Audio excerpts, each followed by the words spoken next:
Jangan lupa tekan tombol subscribe dan lonceng. Terima kasih.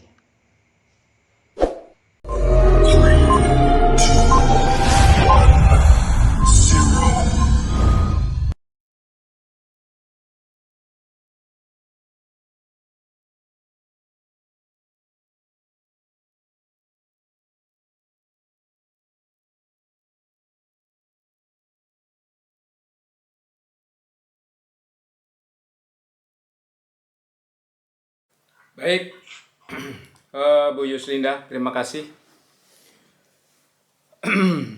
Nisa, di latar belakang masalah ini masih ada beberapa kalimat-kalimat yang menyimpulkan, ya. Tolong itu dibuang. Bahasanya agak diperhalus, ya. Diperhalus dengan yang hanya menyiratkan bahwa Anda menduga, menyiratkan Anda bertanya, kenapa bisa terjadi seperti ini? Namanya juga latar belakang masalah, berarti artinya begini. Yang namanya masalah itu kan begini, antara teori dengan fakta. Jadi gini, di bab 1 latar belakang masalah ini Anda mengungkapkan fakta, mengungkapkan data-data fenomena, kemudian dengan data itu Anda membaca adanya sebuah keganjilan, katakanlah ya, antara fakta dari berdasarkan data itu dengan teori yang ada, misalkan, atau antara kenyataan dengan harapan yang seharusnya terjadi. Itu namanya masalah. Jadi yang boleh Anda sampaikan di sini adalah kalimat-kalimat yang sifatnya pertanyaan-pertanyaan yang membutuhkan jawaban. Karena itu nanti diformulasikan dalam bentuk rumusan masalah. Itu. Jadi jangan menyimpulkan gini. Anda belum punya hak untuk menyimpulkan di bab 1 ini. Kemudian juga tolong hindari sebisa mungkin teori-teori. Jadi teori-teori itu hanya dibutuhkan di bab 1 ini kalau Anda memerlukan keterkaitan antar variabel. Keterkaitan antara data-data yang merepresentasikan sejumlah indikator dengan rumpun indikator yang lain. Ini barangkali ada kaitannya.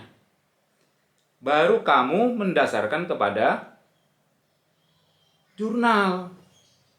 Atau kalau memang ada di teori di buku, silakan. Jurnal. Nah, itulah nanti yang pada akhirnya Anda uraikan dengan logika berpikirmu sehingga menghasilkan atau melahirkan tema penelitian atau judul. Sehingga judul itu tidak tiba-tiba muncul. Ini kan berdasarkan uraian di atas, maka saya akan mengambil judul. Berdasarkan uraian di atas yang mana? Yang dimaksud uraian di atas itu adalah logika berpikirmu bahwa ini rumpun indikator yang satu dengan yang lain ini ada keterkaitan, ada saling mempengaruhi, ada ini mempengaruhi ini. Itu yang dimaksud itu. Disangga atau dipandu dengan jurnal penelitian itu, sehingga muncullah tema penelitian atau judul penelitian. Tolong ini direvisi ya, dibagus-bagusin. Kemudian di bab 2 ini bagus kalau Anda memperkaya pengembangan dari variabel. Contohnya misalkan ini gaya kepemimpinan ya, gaya kepemimpinan Anda menyebutkan macam-macam gaya kepemimpinan. Nah, gunanya untuk apa?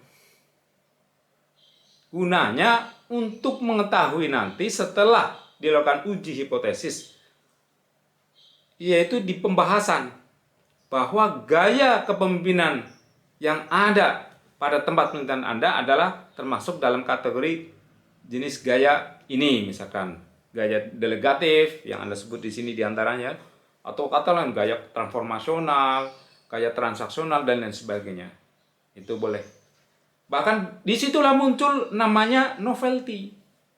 Kalau Anda bisa berdasarkan hasil penelitianmu kemudian Anda bisa menentukan tentu saja ukurannya adalah nilai statistik ya.